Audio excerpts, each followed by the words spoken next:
NCERT class 12 exercise 4.4। Exercise 4.4 में हमारा जो टॉपिक है वो है उपसारणिक और सहखंड। उपसारणिक और सहखंड को कैसे निकालना है वो यहाँ पर हम इस पूरे वीडियो में देखेंगे। दोस्तों बहुत इंपॉर्टेंट टॉपिक है हमारे लिए। तो उपसारणिक कैसे निकालना है, सहखंड कैसे निकालना है, इस पर बहुत अच्छे से ध्यान दीजिएगा। देखिए, उपसारणिक को हम माइनर इंग्लिश में बोलते हैं और सहखंड को कोफैक्टर बोलते हैं। इसको डिनोट करेंगे हम MIJ से और सहखंड को हम डिनोट करेंगे AIJ से। और सहखंड निकालने का फॉर्मूला -1 की power I + J into MIJ। इसका मतलब कि अगर उपसारणिक नहीं पता है तो हम सहखंड नहीं निकाल सकते। यहाँ पर हमने एक एग्जांपल लिया है और एग्जांपल से मैं डायरेक्ट बताने की कोशिश कर रहा हूँ डायरेक्टली कि कैसे हमको उपसारणिक निकालना है। देन इसके बाद इसके अगले वाले एग्जाम्पल को हम सॉल्व करेंगे और वहां से उपसारणिक और सहखंड को दोनों को निकालेंगे। एग्जाम्पल नंबर 19 दिया है, अवयव 6 के उपसारणिक निकालना है। तो अवयव 6 ये है। अब देखिए, ये हमारी first row, second row, third row, first column, second column, third column. तो ये जो 6 है ये है A23, मतलब सेकेंड रो के थर्ड कॉलम में ये यहाँ पर लिखा हुआ है 6। और जब इसका माइनर निकालना पड़ेगा, उपसारणिक निकालना पड़ेगा, तो हम इसको M23 से डिनोट करेंगे। माइनर निकालने के लिए दोस्तों देखिए, ये वाला रो और ये कॉलम हटा देंगे, जो एलिमेंट बचेगा उनको हम लिख लेंगे 1, 2, 7 और 8। अब हम इसको यहाँ पर एक्सपेंड कर देंगे। तो एक्सपेंड करने के लिए हो जाएगा हमारे पास प्लस और ये हो जाएगा माइनस। तो ये 1 इंटू ये वाला कॉलम, ये रो हटा देंगे, इंटू 8 माइनस ये वाला, ठीक है, और 2 ये वाला कॉलम, ये रो हटा देंगे तो इंटू बचेगा 7। 8 1 जा 8 माइनस 7 2 जा 14 और दोनों को सॉल्व करेंगे तो ये आ जाएगा हमारे पास -6।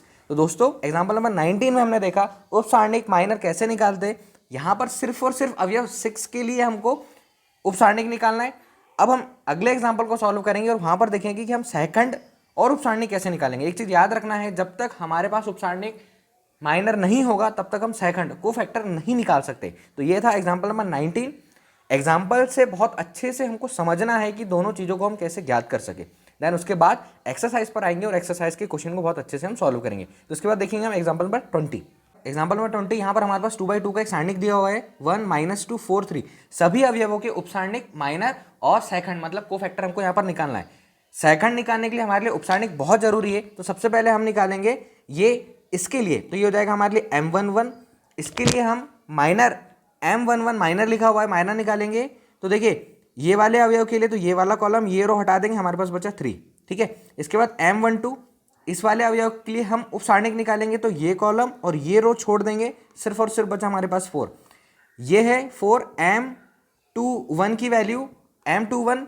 देखिए, ये वाला कॉलम, ये रो छोड़ देंगे तो हमारे पास इस एलिमेंट के लिए, इस अवयव के लिए उपसारणिक की जो वैल्यू है वो -2 है। इसके लिए M22, इस एलिमेंट के लिए उपसारणिक की वैल्यू, ये कॉलम और ये रो छोड़ देंगे, सिर्फ 1 बचा, तो ये हो जाएगा हमारे पास 1। अब हमको सहखंड निकालना है। तो सहखंड निकालने के लिए देखिए दोस्तों, A11 पहले एलिमेंट का सहखंड A11 इक्वल -1 की power I + J MIJ।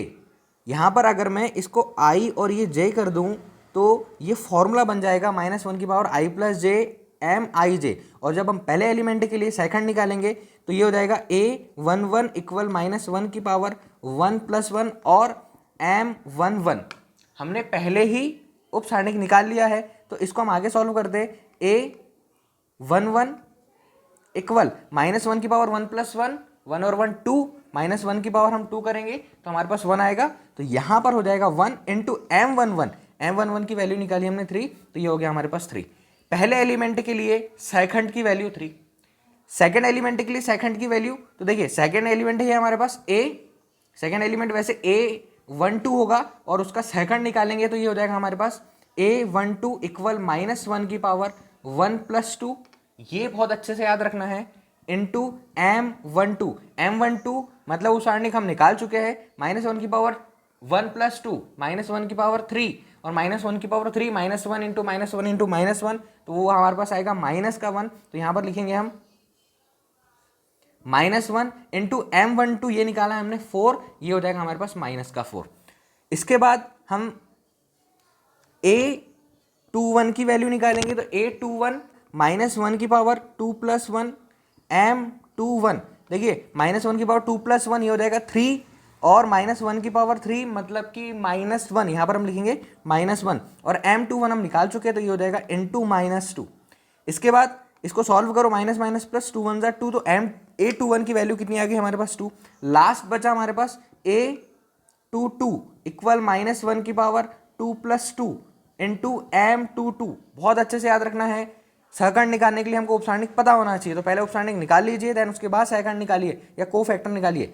A22 equal -1 की पावर 4 और -1 की पावर 4 मतलब कि 1 प्लस का, तो ये हो जाएगा 1 इंटू M22, ये हो जाएगा 1 इक्वल 1। अब जब हमने कोफैक्टर निकाले तो सारे के कोफैक्टर A11 का कोफैक्टर हमारे पास आया पहले एलिमेंट के लिए 3 कोफैक्टर, दूसरे एलिमेंट के लिए कोफैक्टर सेकंड A12 ये आया -4, तीसरे एलिमेंट के लिए आया हमारे पास 2 और चौथे एलिमेंट के लिए आया हमारे पास 1। तो ये हमको बहुत अच्छे से याद रखना है कि कैसे हमको इसका सहखंड और उपसारणिक माइनर या सहखंड कोफैक्टर को हमको निकालना है। तो इस वीडियो में हम इतना ही देखेंगे, इसके बाद हम डायरेक्ट एक्सरसाइज के क्वेश्चन को सॉल्व करेंगे और वहां पर बहुत अच्छे से माइनर और कोफैक्टर को निकालना और अच्छे से सीखेंगे। Thank you friends.